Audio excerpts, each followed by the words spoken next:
Bueno, Señor, te damos gracias por este día precioso, este día que tú has hecho. Te doy gracias, Señor, junto a mis hermanos, a mis hermanas aquí presentes, a este ministerio, Señor, que ha nacido en tu corazón, de poder tener la oportunidad, Señor, de exponernos, a aprender, de exponernos, Señor, como discípulos, a, a que nuestro espíritu pueda aprender, pueda subir a un nivel mayor en conocimiento, para Amén. nosotros también, de una manera humilde, Padre, poder enseñar Así. con una sana doctrina a otros, aprender nosotros y aprender otros. Y te doy gracias por el hermano que hoy va a estar enseñando. Sé que vas a estar en él. Él abre su boca, pero tú estás en él, Señor, y que también el Espíritu, Señor, de todos los presentes, esté eh, en una posición audible de recibir, receptible a todo lo que Ujú. hoy a, vamos a aprender. En el nombre de Jesús, amén. Amén. Muchas gracias, Héctor, por tu oración. Con Bueno, pues mucho gusto. aquí nos encontramos en un momento en que suena la campana de nuevo. Eh, Dios tiene una agenda en su proceder de su plan de redención. Dejamos Génesis, pero en Génesis se nos presentó la promesa que dio Dios a Abraham de que a través de su simiente iba a que todas las naciones fueran bendecidas. En medio de ese pacto, de esa promesa que le dio a Abraham, Dios le comentó de que su pueblo iba a estar esclavizado por 400 años. Y entonces aquí nos encontramos en Éxodo, que significa salida, que han transcurrido los 400 años. Y entonces Dios aparece de nuevo en escena, siempre de acuerdo a su palabra, de acuerdo a su voz, de acuerdo a lo prometido. Él va dictando los tiempos y va mostrándose. Claro, en Génesis se mostró con su poder de creación de todos los cielos y la tierra, de todo lo que en la tierra existe y en todo lugar. Y vimos esa preciosa iniciación del pacto abrahámico, cómo pues ese pacto se transmitió a Isaac y después a Jacob, y cómo por las escrituras, si han dado cuenta, siempre te dice eh, que Dios Jehová es el Padre de Abraham, Dios de Isaac, Dios de Jacob. Siempre se mencionan todas esas, todas esas premisas acerca de Padre Abraham. Y, y claro, es importante relatar que Génesis lo dejamos con José, el cual pues había llegado a tener una gran estatus en el pueblo de Egipto. Por causa de la hambruna, ustedes saben, pues el pueblo de Israel tuvo que bajar a Egipto a buscar alimento y ya se quedaron por allá. Y dicen que se asentaron en la parte norte, en Gesén, de lo que es Egipto, a al vertidero de lo que es el comienzo del vertidero del río Nilo hacia el mar Mediterráneo. Como ustedes saben, el río Nilo es único porque en vez de que su corriente sea de norte a sur, es de sur a norte. El contrario, va de sur a norte y desemboca en el mar Mediterráneo. Mucho más antes, pues en Gesén, ahí se asienta el pueblo hebreo y dice, pues, las escrituras que se multiplicaron mucho, mucho, mucho. Tal vez de los pocos que iban en la caravana con Jacob hacia Egipto, esa caravana se convirtieron en miles y miles y en millones de, de personas, pues, que querían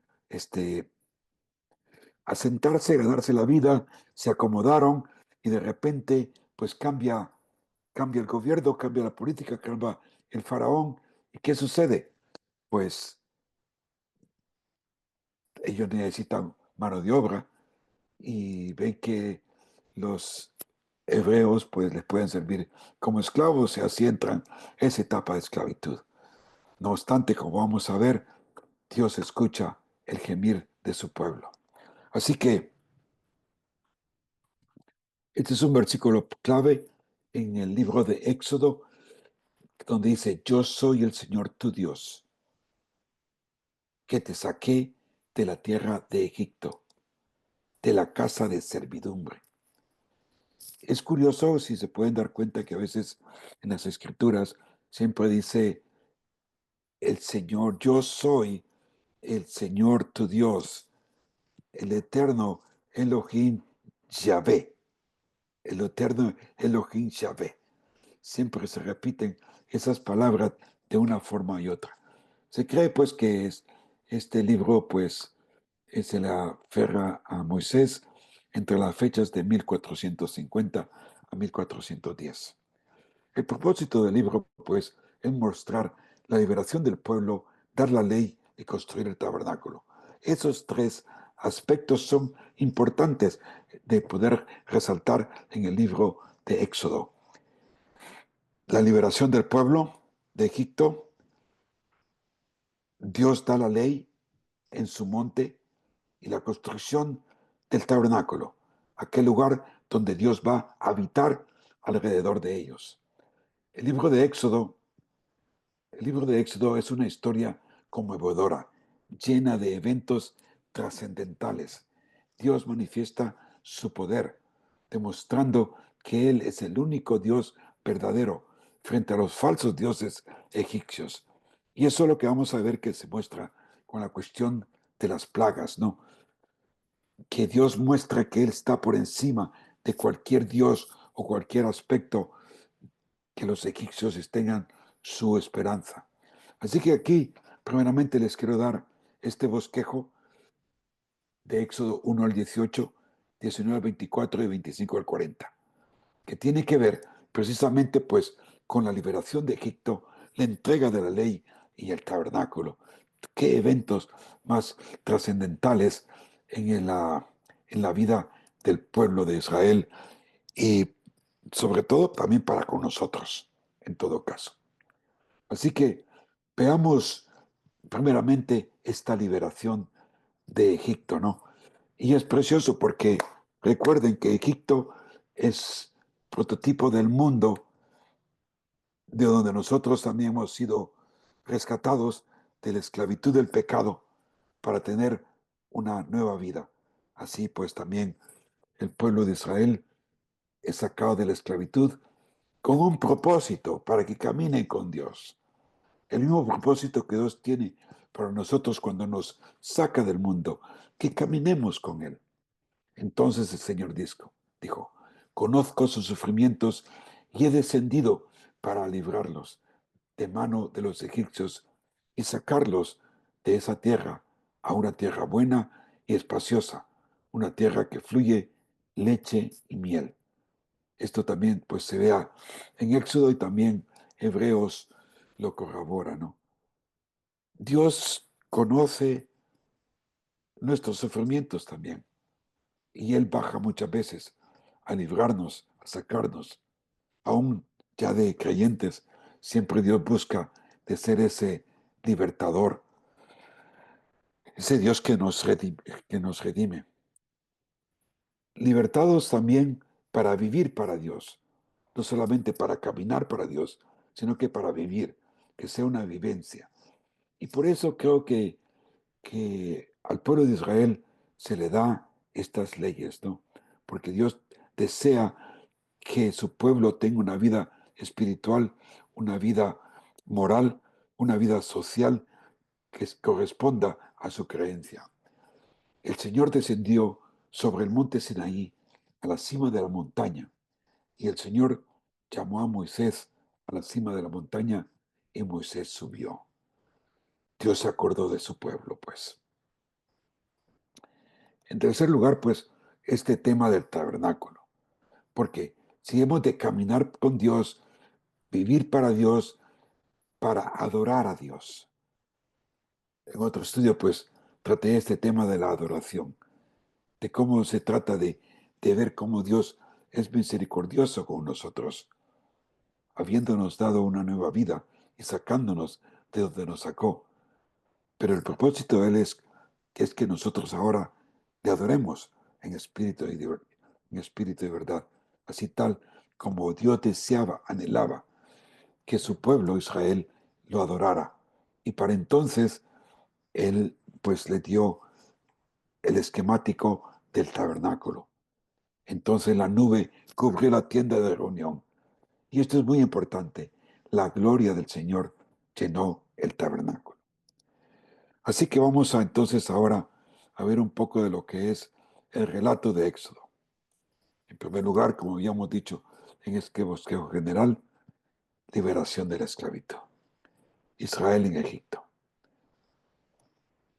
Estos son los nombres de los hijos de Israel que fueron a Egipto con Jacob, cada uno con su familia. El pueblo llegó a Egipto. Pero cuando más los oprimían, más se multiplicaban y más se extendían, de manera que los egipcios llegaron a temer a los hijos de Israel. Los egipcios, pues, obligaron a los hijos de Israel a trabajar arduamente. Trabajaban, pues, haciendo ladrillos, haciendo mezcla, lodos, qué sé yo. Muy trabajo arduo. Imaginaos, hablábamos de las temperaturas de Centroamérica, pero las temperaturas allá en el norte de África son muy severas, porque por lo general son lugares bastante desérticos, donde abunda mucho la arena. Los israelitas se asentaron y, y se multiplicaron en gran manera, lo que causó que los egipcios los en, en, se empecinaran a destruirlos, hasta convertirlos en sus esclavos. Esto es un comienzo del sentir contra los hebreos, un pueblo que prospera, que llega a alcanzar puestos de prominencia donde quiera que se asienten, pero que causan rápidamente un sentir de rechazo y discriminación. En todo caso, ellos son el pueblo de Dios, escogido para que todas las naciones fueran bendecidas en el Mesías. Y este es un patrón, lo que sucedió en Egipto, de esa esclavitud, lo mismo les ha sucedido al pueblo hebreo por donde quiera que van, porque tienen la bendición de Dios, pero a la misma vez son muy peculiares, son muy inteligentes, muy estudiosos, muy dedicados, pero también con ellos conllevan muchas otras características de aspecto negativo. Sigue la historia, pues, en Éxodo, ¿no? Y vemos el nacimiento de Moisés.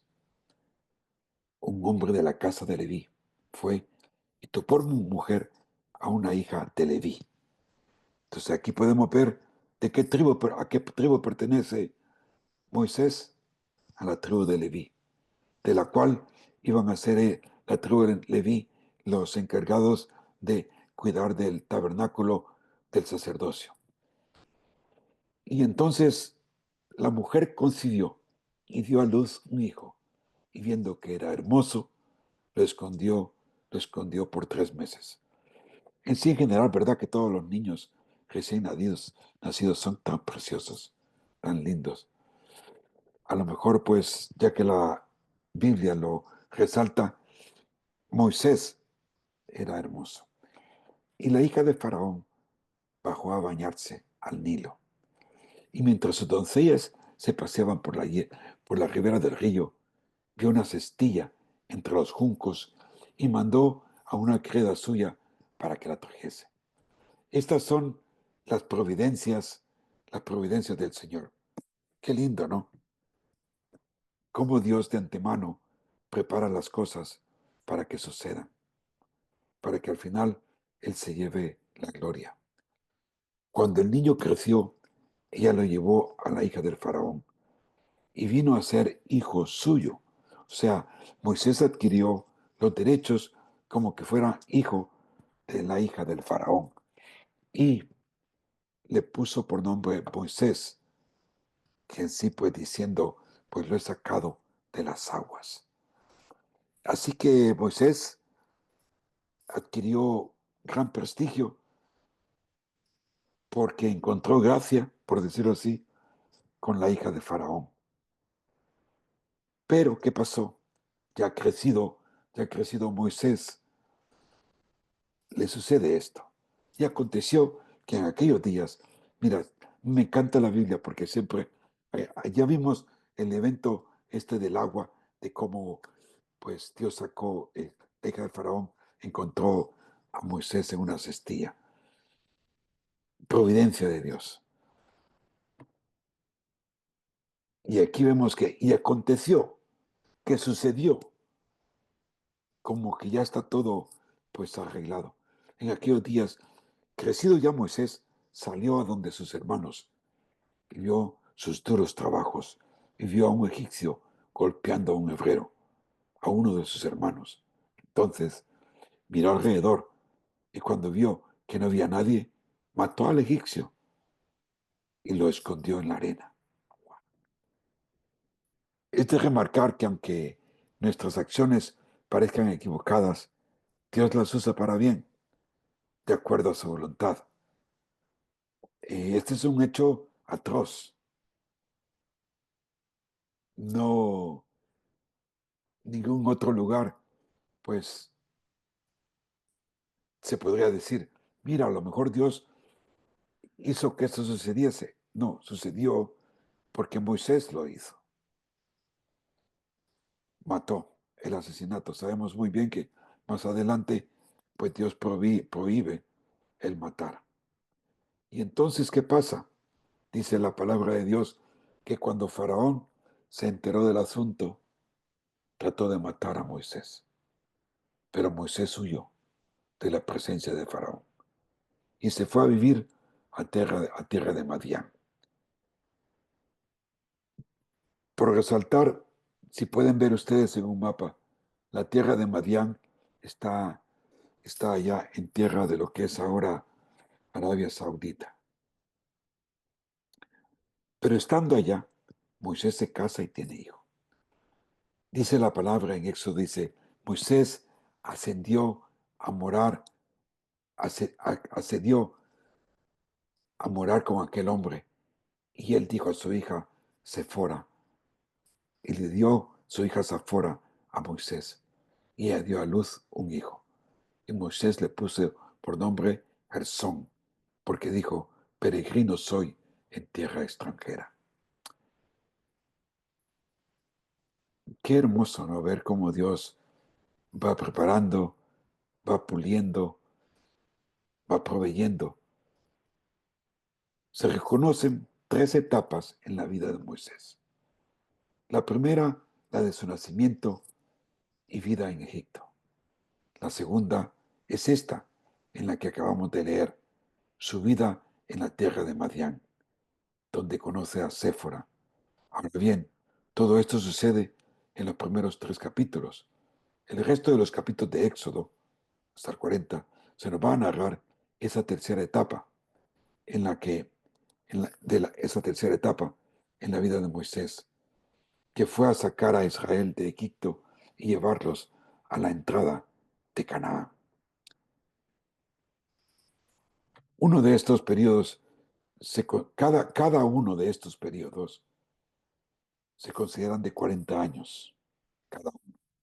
Moisés fue un príncipe durante 40 años, un pastor exiliado durante 40 años y después un líder de la nación de esclavos liberados durante 40 años.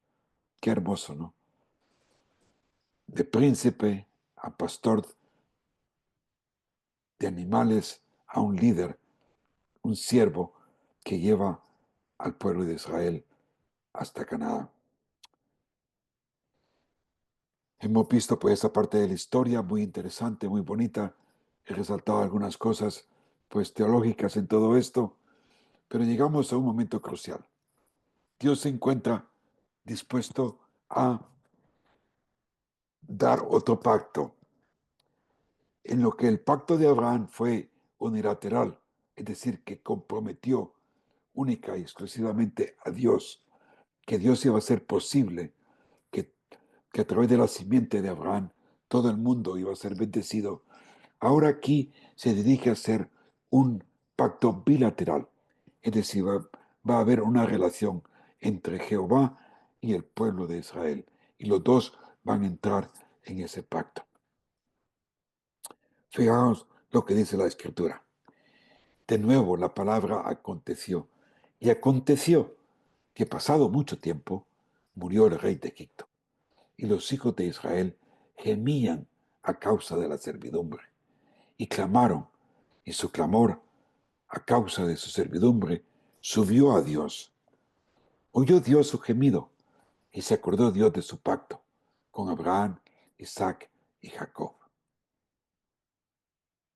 Y sigue la historia que dice, y Moisés apacentaba el rebaño de Jetro, su suegro, sacerdote de Madián, y condujo al rebaño hacia el lado occidental del desierto, y llegó a Horeb, el monte de Dios.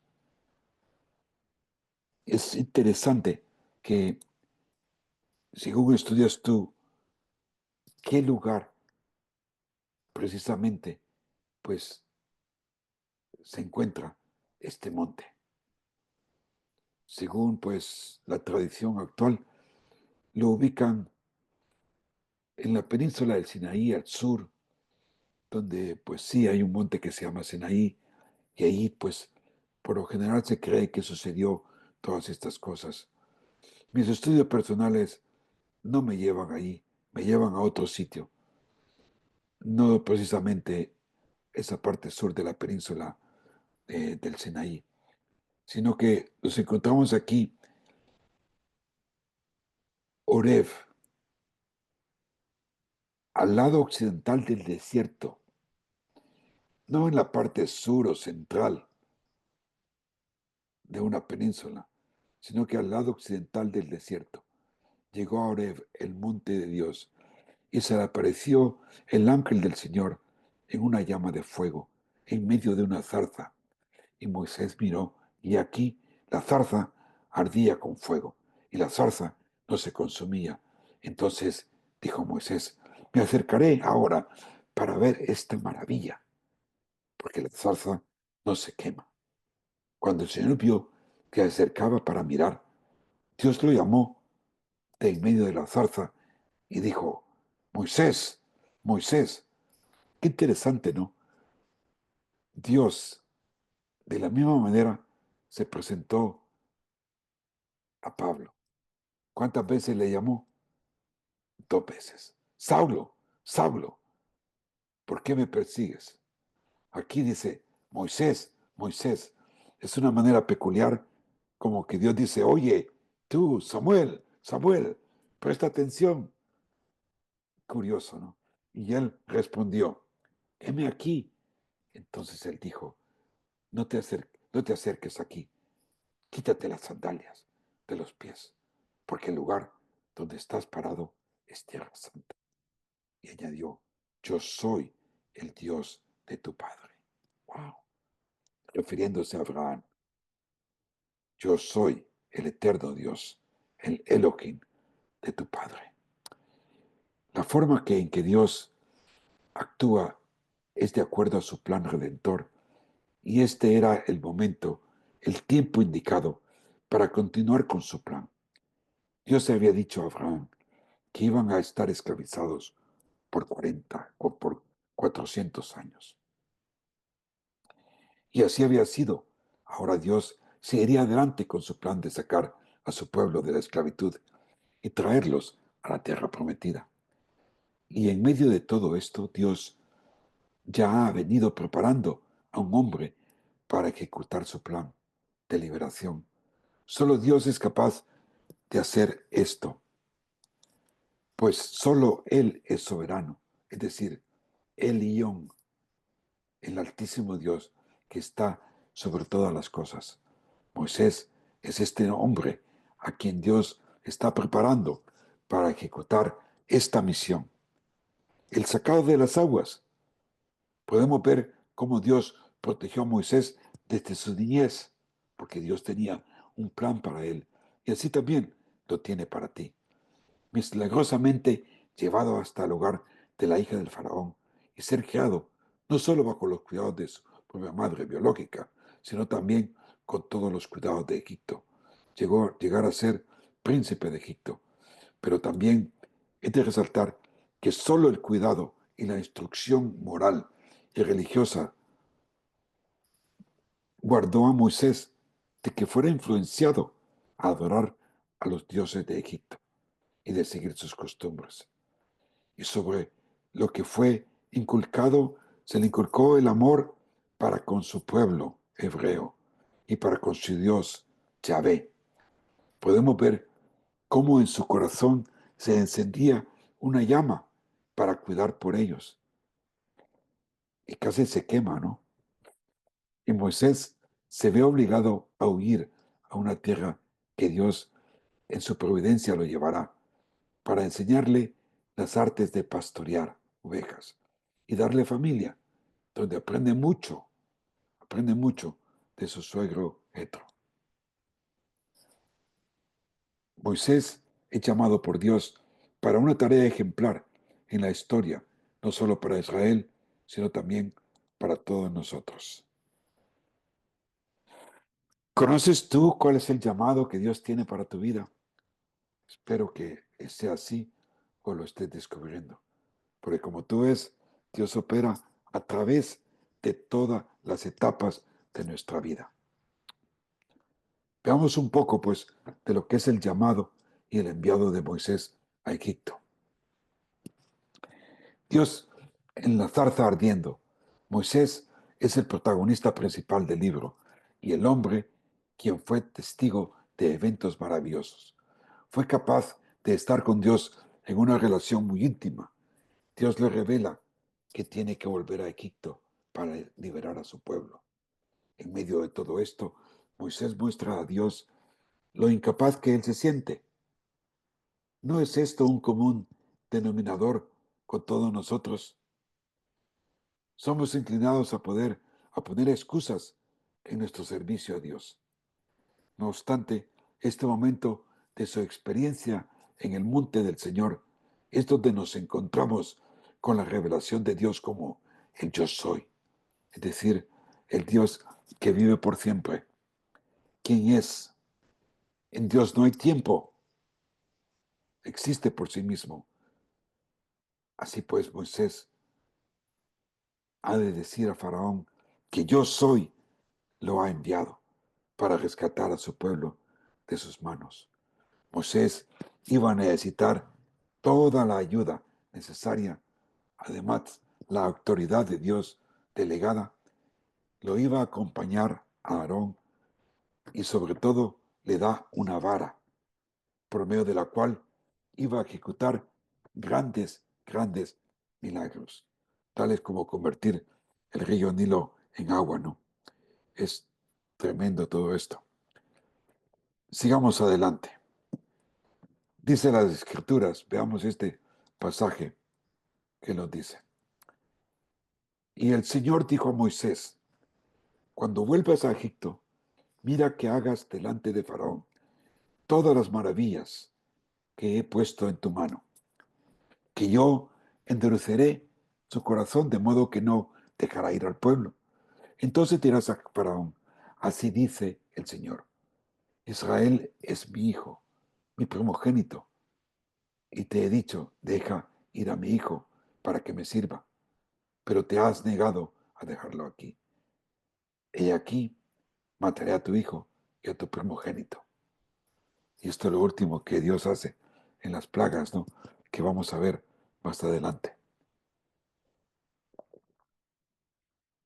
Así pues, Moisés se dirige a Egipto, donde ejecuta las diferentes plagas en contra de Faraón, para que éste deje ir al pueblo. Pero sino antes, narrar cómo Faraón se resiste hasta que el ángel de la muerte aparece sobre todo aquel que no estuviera cubierto con la sangre del cordero sobre la puerta de casa de cada familia hebrea. Y dice el evento este, ¿no? Y aconteció que en una posada en el camino, fíjate que esto es muy importante, lo quiso añadir aquí, porque creo que podemos aprender mucho. El Señor le salió al encuentro y que, ¿qué? ¿Qué quiso hacer Dios con Moisés? Lo ha estado preparando, le está dando un mandato, una orden, lo está enviando a Egipto. Y en el camino para allá, Dios mismo se le aparece y lo quiere matar. ¿No te parece esto interesante? Menos mal, pues su mujer, Séfora, se da cuenta y tomó un pedernal, cortó el prepucio de su hijo y lo echó a los pies de Moisés y dijo, tú eres ciertamente un esposo de sangre para mí. Y Dios lo dejó. Ella había dicho entonces, eres esposo de sangre, a causa de la circuncisión. Algo muy importante que resaltar es lo siguiente. A pesar de que Moisés ya iba con la orden de sacar a Israel de Egipto, hay algo que Moisés no había hecho. No había cumplido con el mandato de cortar el prepucio a su hijo. Algo que tenía que hacer como señal del pacto abrahámico, por lo cual Dios lo iba a matar. Aquí se ve la seriedad de Dios con sus mandatos. Nosotros no nos podemos saltar los preceptos de Dios.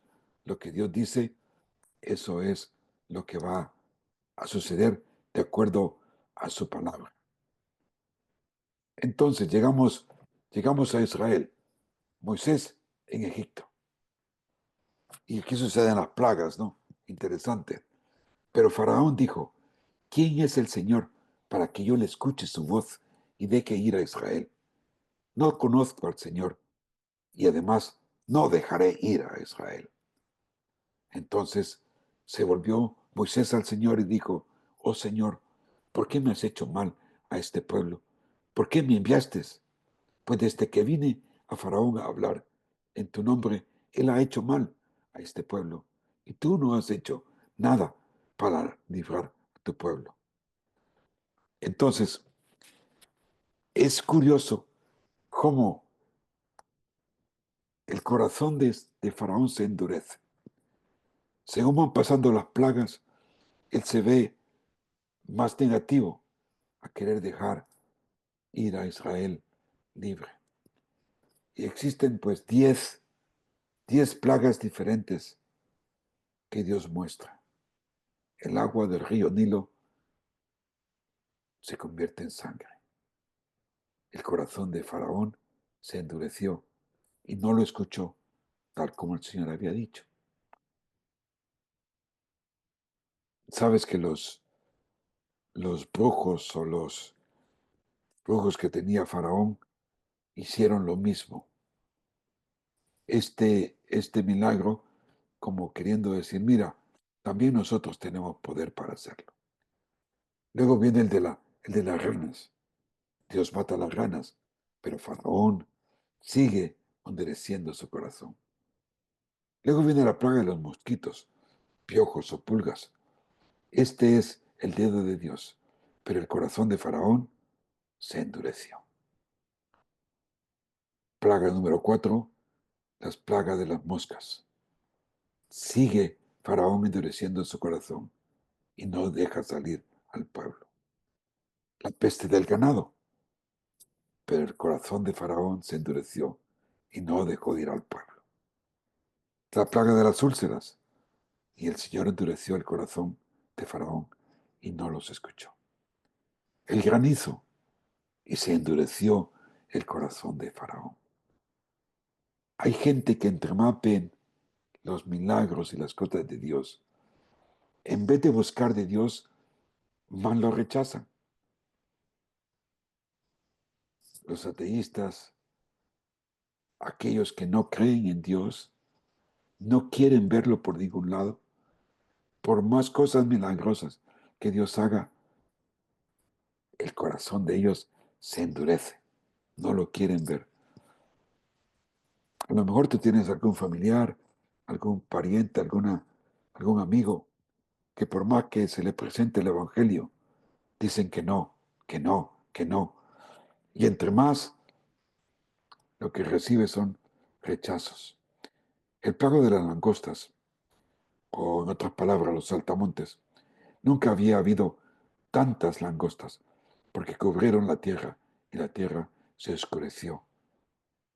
Faraón sigue endureciendo su corazón. Llega la plaga de las tinieblas. Hubo densas tinieblas en toda la tierra de Egipto por 3 días. Mas, sin embargo, el corazón de Faraón sigue endureciéndose. Y llega pues por fin la plaga número 10, que es la muerte de todo primer nacido de la familia de Israel. Y sucedió que medianoche el Señor hirió a todo primogénito en la tierra de Egipto. Veamos qué es lo que dice la palabra de todo esto. Y dijo, levantados y salid entre mi pueblo vosotros y los hijos de Israel, id a adorar al Señor como habéis dicho. Es la orden, por fin, al final, que Faraón da. Idos de aquí. Pero ¿qué sucede durante esta última plaga de la muerte de los primogénitos? Es donde se encuentra la institución de la Pascua. Como ustedes saben, esta es una celebración hebrea muy solemne, donde ellos recuerdan su salida de Egipto a tierra de Canaán. Y lo recuerdan siempre durante casi los mismos días de nuestra Semana Santa. La Pascua, pues, es el recordatorio de cómo Dios los sacó de la tierra de Egipto. Y se encuentra aquí, que dice, y el Señor habló a Moisés y a Aarón en la tierra de Egipto, diciendo, este mes será para vosotros el principio de los meses. Será el primer mes del año para vosotros. Estamos hablando del calendario hebreo. El día 10 de este mes, cada uno tomará para sí un cordero, según sus casas paternas. Un cordero para cada casa. Mas si la casa es muy pequeña para un cordero, entonces él y el vecino más cercano a su casa tomarán uno, según el número de personas. Dividiréis el cordero. El cordero será un macho sin defecto, de 1 año. Lo apartaréis de entre las ovejas o de entre las cabras, y lo guardaréis hasta el día 14 del mismo mes. Entonces toda la asamblea de la congregación de Israel lo matará al anochecer. Y tomarán parte de la sangre y la pondrán en los 2 postes y en el tindel de las casas donde la coman. Y comerán la carne esa misma noche, asada al fuego. Y la comerán con pan sin levadura y con hierbas amargas. No comeréis nada en el crudo ni hervido de agua, sino asado al fuego.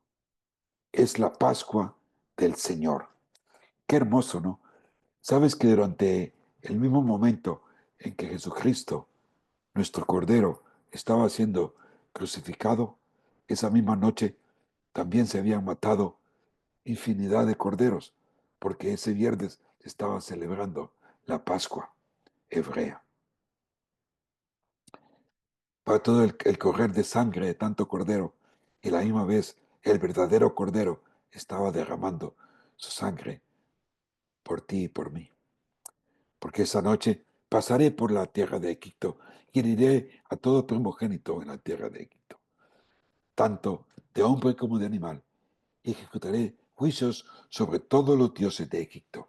Yo, el Señor, y la sangre os será por señal en las casas donde estéis. Mirad, fijaos aquí lo que dice. Ejecutaré juicios sobre todos los dioses de Egipto.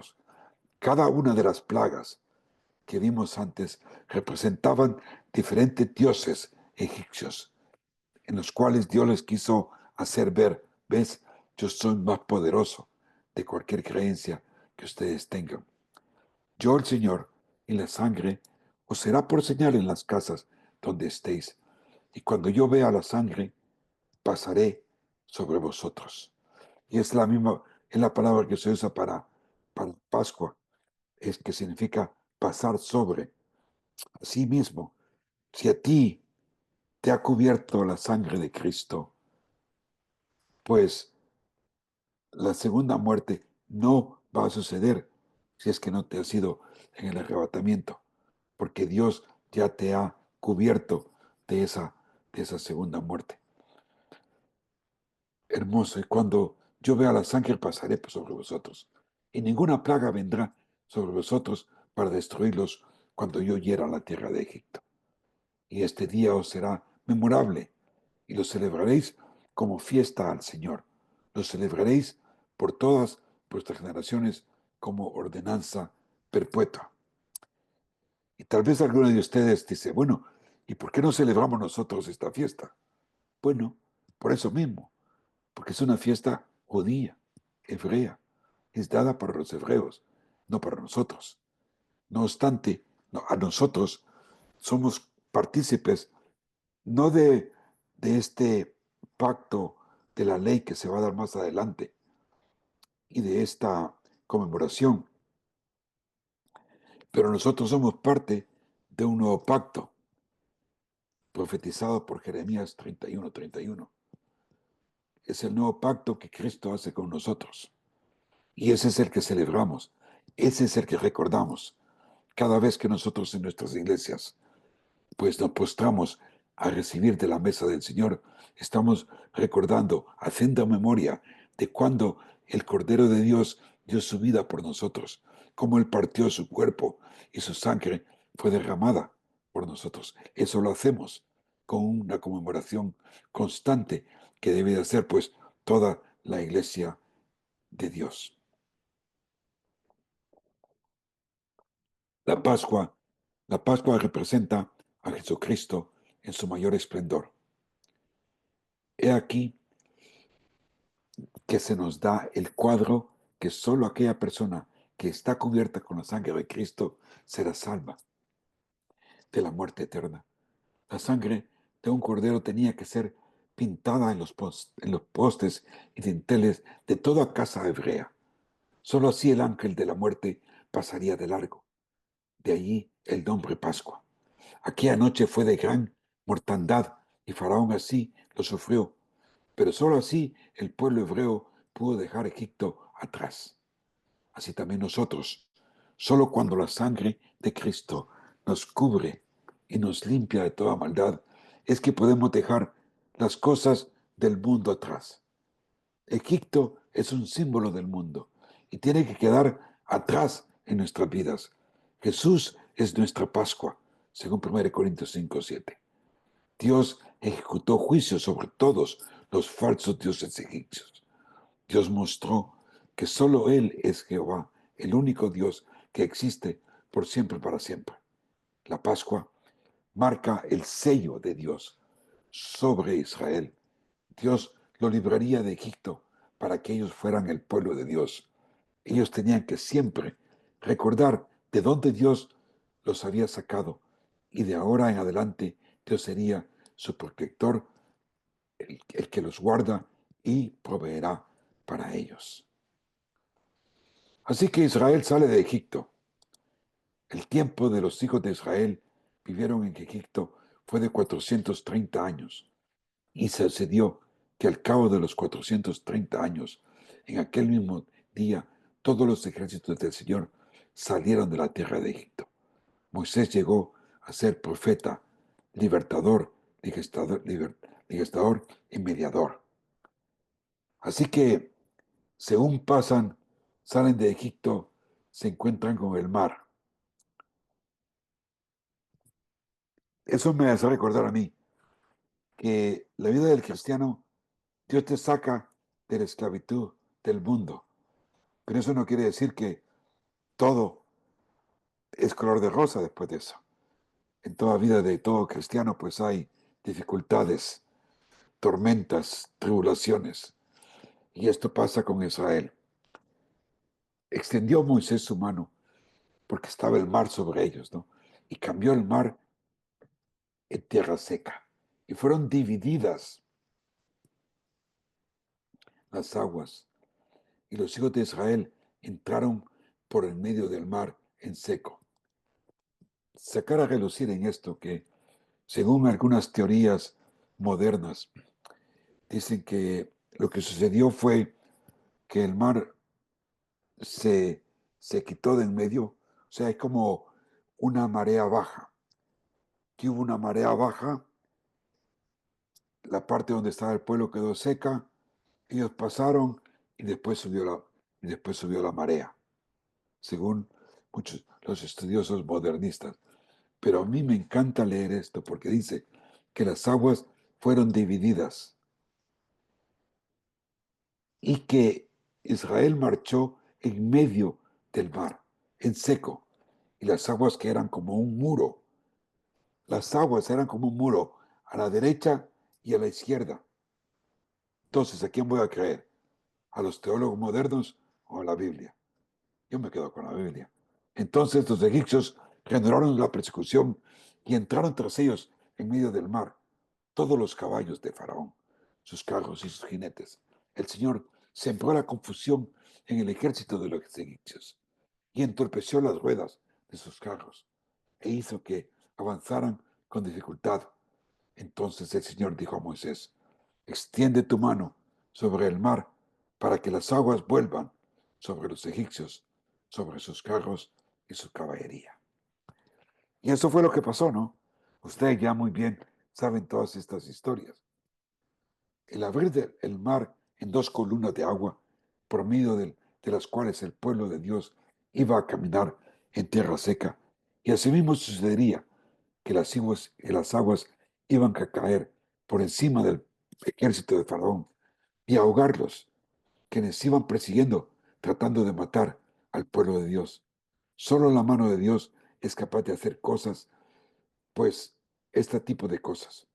Podemos estar confiados que el plan de Dios siempre se va a llevar a cabo. Lo fue en la vida de Israel y lo es ahora mismo en la vida de la iglesia y en tu vida personal también. Él obrará siempre a favor de su nombre. Y Él desea que su nombre sea puesto en alto. Y así lo es, como estandarte en nuestra vida. Y Él tiene ese plan maravilloso para ti, si tan solo le obedecemos en las cosas que Él dice. Quiero hacer un hincapié en el relato del libro de Éxodo, en la narración donde Dios se muestra a su pueblo como Jehová Nisi. Jehová Nisi. Ustedes conocen muy bien la historia, cómo Amalek vino a luchar contra Israel. Moisés mandó a Josué a luchar. Moisés se quedó en la cima, y Aarón y Hur detuvieron las manos en alto mientras ellos intercedían para que Dios obrara a favor de su pueblo, y así lo fue. Y Josué, pues, fue capaz de vencer a Amalek. Y allí Moisés edificó un altar y le puso por nombre Jehová Nisi, o es decir, el Señor es mi estandarte, o el Señor es mi bandera. El Señor lo ha jurado, y el Señor hará guerra contra Amalek de generación en generación. ¿Por qué se dice eso? Por lo que le voy a relatar a continuación. Se denota a Amalek como un símbolo de la carne. Así nosotros tenemos lucha contra toda clase en nuestra vida terrenal, contra la carne. Pero este pasaje nos da la clave para obtener victoria contra la carne y alzar bandera en triunfo. Esto es a través de la oración intercesora. Entonces, el pueblo de Israel sigue adelante y Dios le da la ley. No, le da los 10 mandamientos. No tendrás otros dioses, no tendrás ídolos, no tomarás el nombre de Dios en vano, santificarás el día de reposo, honra a tu padre y a tu madre, no matarás, no cometerás adulterio, no hurtarás, no mentirás, no codiciarás.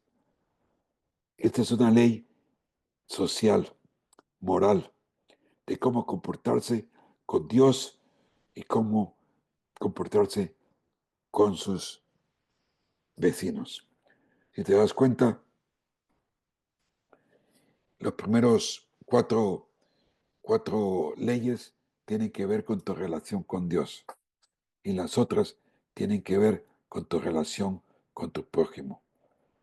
Dios y el prójimo, las leyes de Israel. La ley en sí se puede dividir en tres partes. Están los 10 mandamientos, están las leyes civiles y están las leyes ceremoniales. Moisés es el portador del pacto de la ley.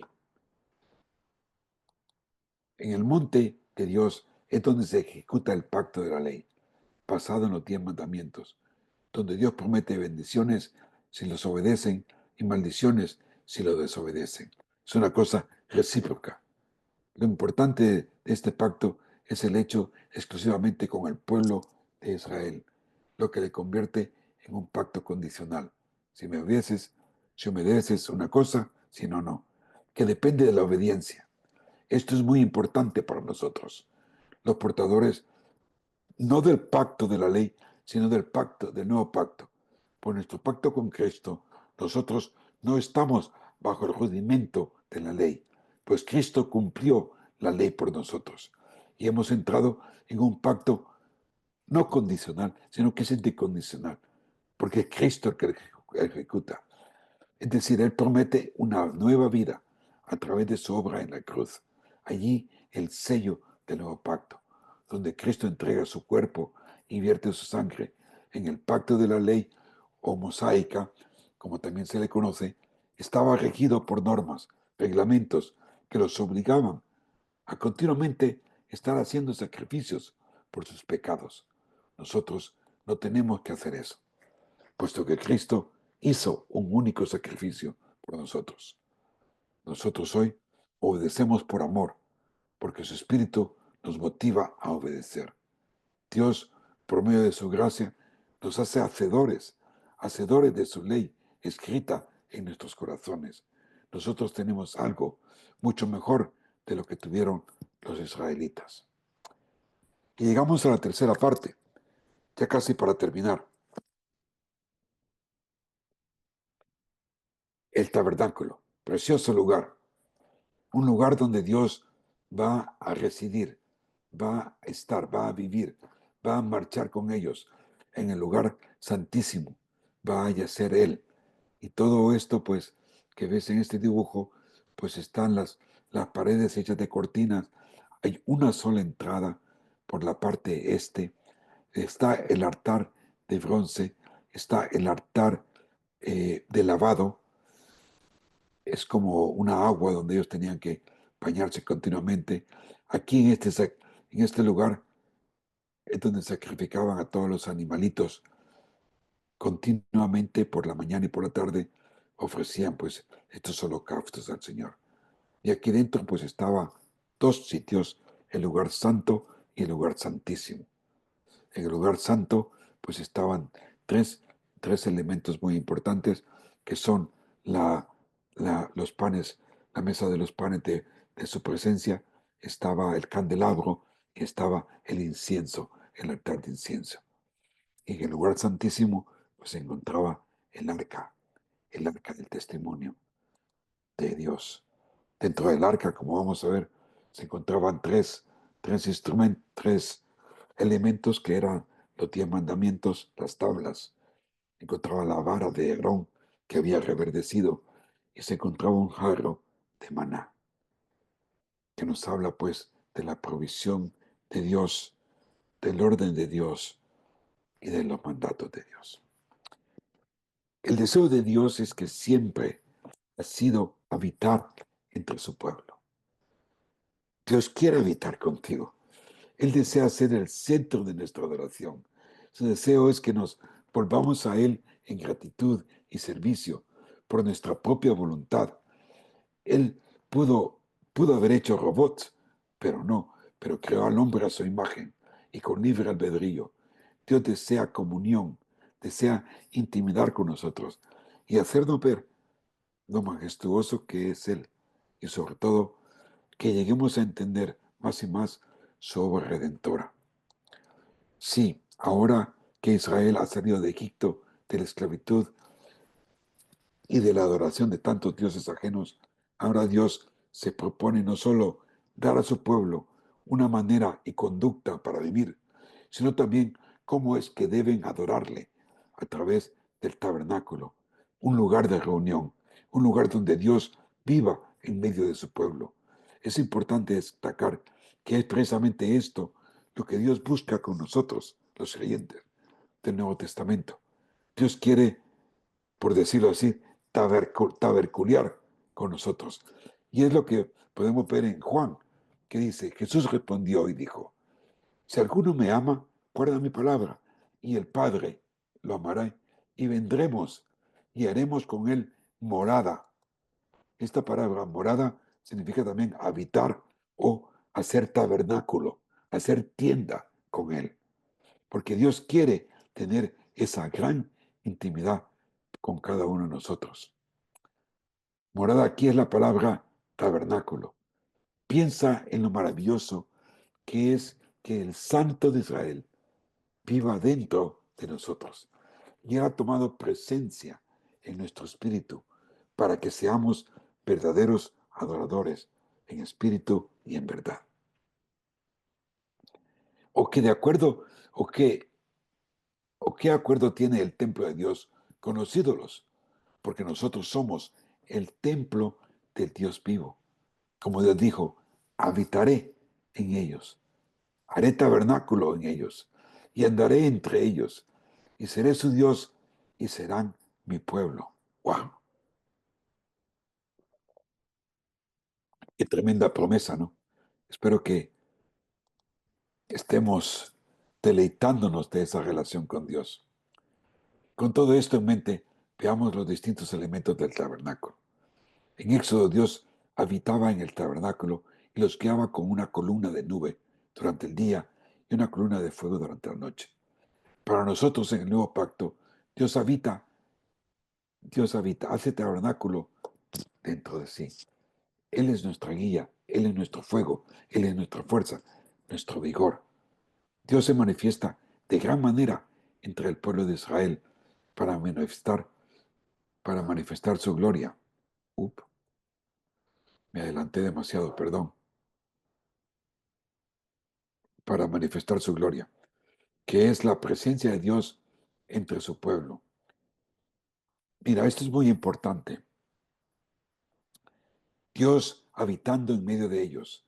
La palabra habitar viene del hebreo shaken, que significa habitar, residir. La palabra residir, el quedarte permanentemente o asentarse. Dios hizo esto a través de la nube y el pilar de fuego en el desierto. Bajo esta manifestación visible, Israel vio la gloria de Dios.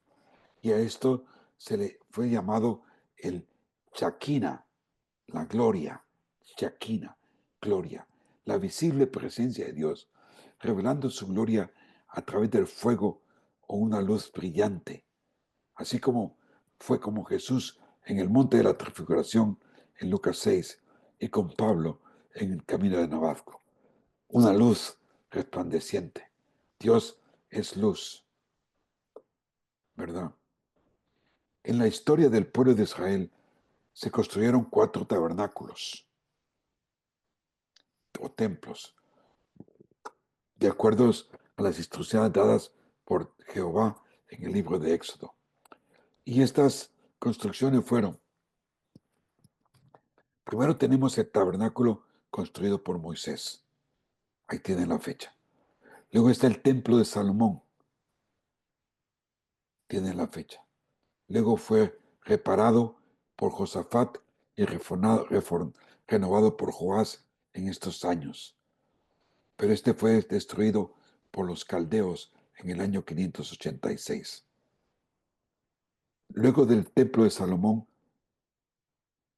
está el templo de Zorobabel, porque después de que los caldeos o de los babilonios se apoderaron de todo Israel, Israel fue cautivo por 70 años de nuevo, por desobedecer.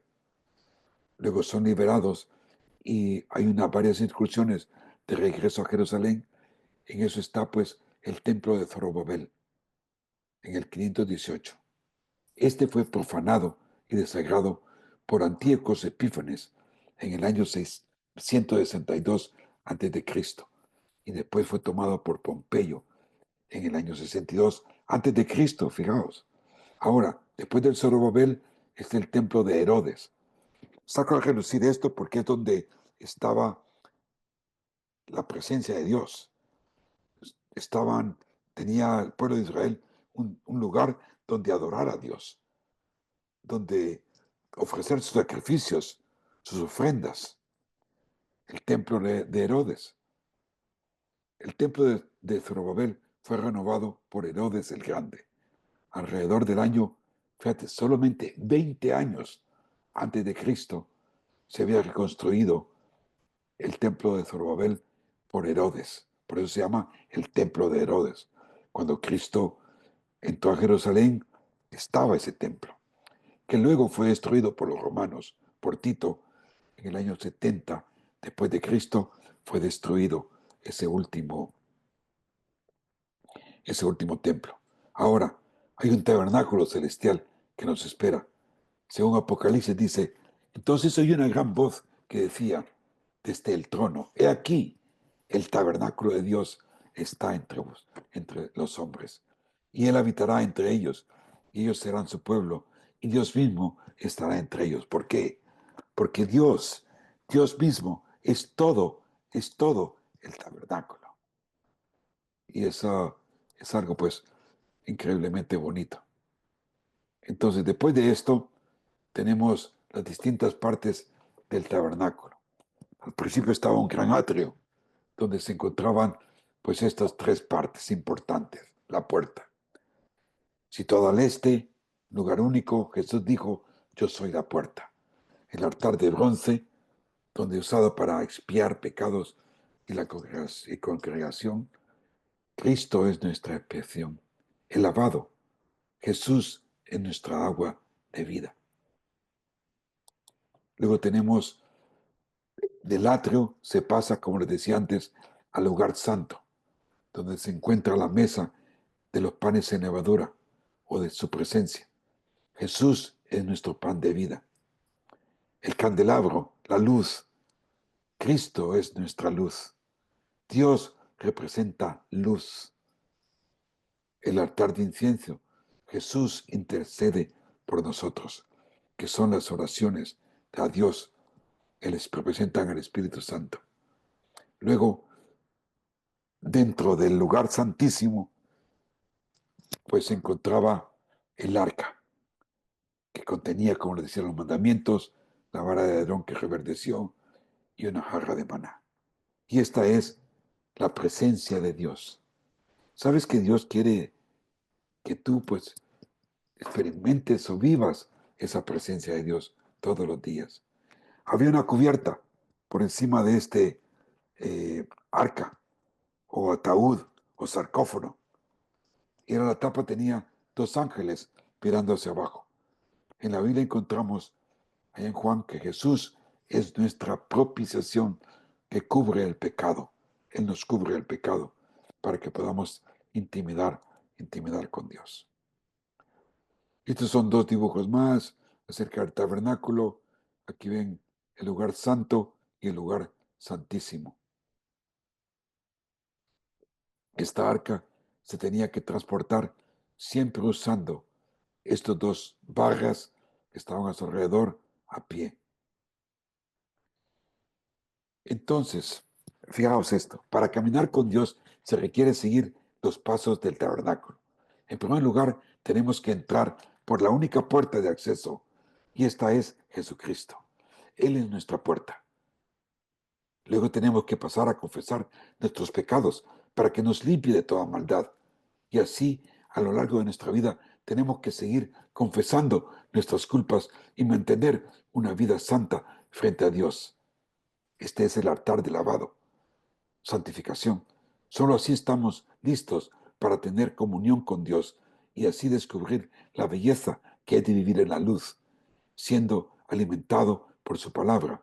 La luz representa el tabernáculo, la alimentación, los panes de su presencia, que es su palabra, y haciendo nuestras oraciones efectivas, que es el altar del incienso con el acompañamiento del Espíritu Santo.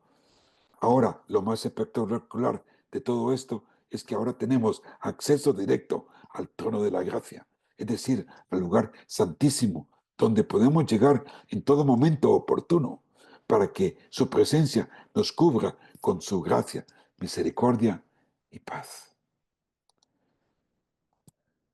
Pues, ¿qué tal? Espero que les haya parecido interesante todo este estudio. Aquí los dejo con estas últimas tres figuras de Cristo en el Éxodo, que es Jesús, es el profeta mayor que Moisés. Este por sí es un solo estudio. Jesús es nuestra Pascua y Jesús es nuestro gran sumo sacerdote. Precioso. Bueno, hermanos, ¿qué tal? ¿Qué les ha parecido? Digamos al final. Por favor, comenten algo, pregunten algo. ¿Qué les ha parecido este estudio de Éxodo? Adelante, cualquiera. O sé, o están todos atónitos. Hay muchas cosas interesantes. Cualquier pregunta que tengas, estoy abierto. Levanta tu mano. Sí, Sarai, ¿cómo te va? Cuéntame. Abre tu micrófono. Hola, buenas noches, hermanos. Buenas Pues la noches. verdad sí me gustó mucho. La verdad es muy importante saber que de cómo en el Antiguo Testamento pasa a ser todo de cierta forma algo físico, algo palpable, y en el Nuevo Testamento pasa a ser a lo espiritual, que es lo más importante y lo que Dios más renueva.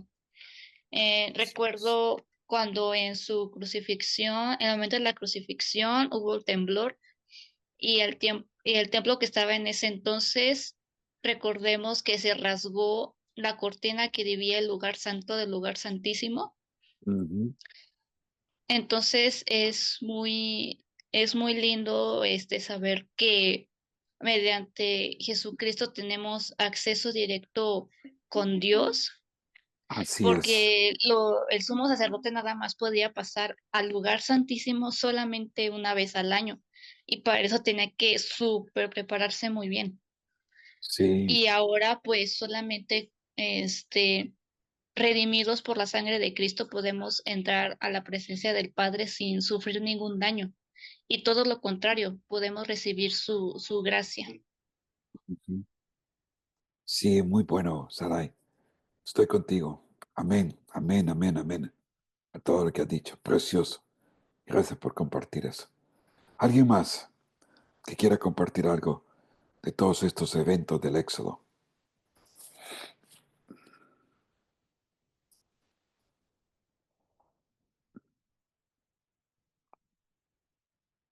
¿Qué nos dice Samuel?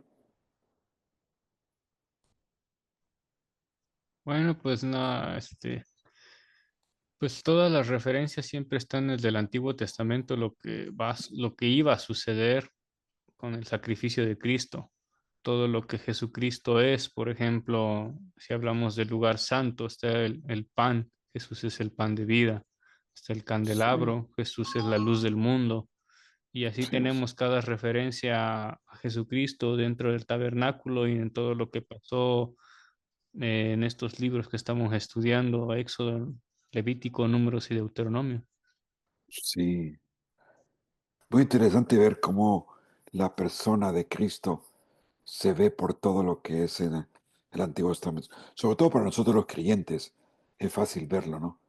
Porque al pueblo de Israel no ven a Jesucristo por ningún lado.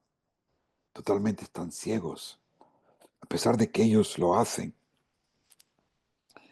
no logran ver a nuestro Señor Jesucristo. Tienen una ceguera totalmente espiritual. Así que pues hay que orar por el pueblo judío, hebreo, porque les pasa como a Faraón, ven las maravillas de Cristo y no las quieren aceptar. Lo rechazan y lo rechazan y lo rechazan. Yo siempre me acuerdo, ¿no? De cómo decía, lo que decía Pablo, ¿no? Que el Evangelio dice, primeramente a los judíos y después a los bárbaros, ¿no? Y nosotros somos los bárbaros. Y nos olvidamos que la iglesia primitiva, los que empezaron, eran todos judíos, eran todos hebreos. Hoy son una minoría, los hay, pero muy pocos.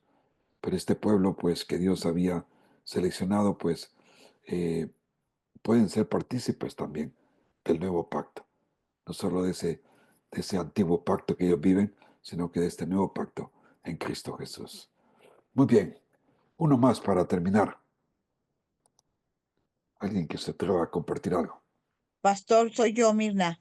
Una Hola, pregunta Mirna. más. Yes. Hola, mi pastor. Aquí moliendo. Pastor, por ejemplo, hay dos tipos de judíos. Hay judíos mesiánicos y judíos, ¿son ortodoxos o judíos, no sé, los que no creen en Jesús?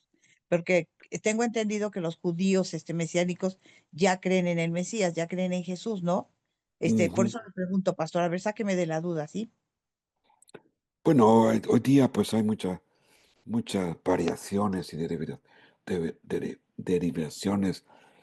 Digamos, hoy día pues a todos se les llaman israelitas.